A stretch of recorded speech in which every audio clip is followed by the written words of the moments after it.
আসসালামু আলাইকুম ওয়া রাহমাতুল্লাহি ওয়া বারাকাতুহু। আমেরিকার জন্য লজ্জাজনক এবং দুঃখজনক সংবাদ ইতিমধ্যে প্রচারিত হয়ে গিয়েছে।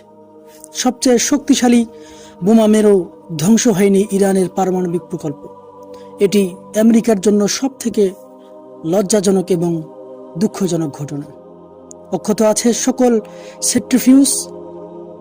মার্কিন অভিযানের 3 দিন পরেই পেন্টাগনের প্রতিবেদনে উঠে এসেছে এমন চাঞ্চল্যকর তথ্য।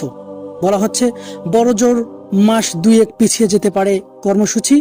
এই প্রতিবেদন প্রত্যাখ্যান করছে হোয়াইট হাউস।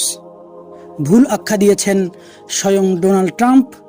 সরকারি প্রতিবেদন ফাঁস হওয়াকে রাষ্ট্রদ্রোহিতা হিসাবে দেখছে ট্রাম্প প্রশাসন। এখন সবথেকে গুরুত্বপূর্ণ বিষয় হচ্ছে যে আমেরিকার এত শক্তিশালী অস্ত্র, 30,000 পাউন্ডের 14টি বাংকার বাস্টার বোমা, 30টির মতো টমাহক মিসাইল, আনুমানিক 75টি প্রিসিশন গাইডেড উইপেন, এত সব ধ্বংসাত্মক অস্ত্র ব্যবহার করেও ইরানের তেমন ক্ষতি করতে পারেনি যুক্তরাষ্ট্র। এবং এই সংবাদই জোরালোভাবে বিশ্বের সবথেকে বড় বড় গণমাধ্যমগুলিতে প্রচারিত হচ্ছে এবং এটাকে ভুল আখ্যা দিচ্ছেন ডোনাল্ড ট্রাম্প।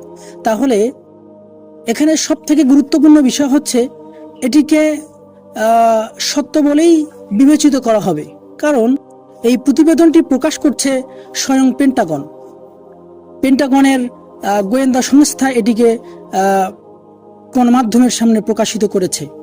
সুতরাং ইরানের জন্য এটি সবথেকে গুরুত্বপূর্ণ সময় এবং ইরানের জন্য এটি সবথেকে উল্লাসের সময় এবং সবথেকে গর্বের সময়, কারণ তারা যে পরিমাণ শক্তিশালী ভূগর্ভস্থ প্রকল্প তৈরি করেছে সেগুলোকে আমেরিকার জন্য ধ্বংস করা কখনোই সম্ভব নয়। আমরা জানি যে গত শনিবার অত্যাধুনিক 60টি B-2 বোমারু বিমান, মোট 125টিরও বেশি যুদ্ধবিমান দিয়ে ইরানের 3টি সুরক্ষিত পারমাণবিক স্থাপনায় হামলা চালিয়েছে যুক্তরাষ্ট্র। এবং অভিযানের পর এটিকে ইতিহাসের অন্যতম সফল হিসেবে দাবি করছে মার্কিন প্রেসিডেন্ট ডোনাল্ড ট্রাম্প। অথচ 72 ঘন্টা পেরুতে না পেরুতেই ট্রাম্পের দাবিকে ভুল প্রমাণিত করছে পেন্টাগন। তাদের দাবি হচ্ছে অপারেশন মিডনাইট হ্যামার নামে যুক্তরাষ্ট্র যে হামলা কিংবা অভিযানটি চালিয়েছে ইরানে, সেটি সফলভাবে ইরানের কোনো ক্ষতি করতে পারেনি, বরং ইরানের যে সেন্ট্রিফিউজগুলি রয়েছে সেগুলো এখন পর্যন্ত সচল রয়েছে এবং ইরানের যে ভূগর্ভস্থ যে ইউরেনিয়ামের মজুদ সেটিও সম্পূর্ণভাবে সুরক্ষিত রয়েছে। এবং এটি গণমাধ্যমের সামনে পেশ করছে পেন্টাগনের গোয়েন্দা শাখা ডিফেন্স ইন্টেলিজেন্স এজেন্সি।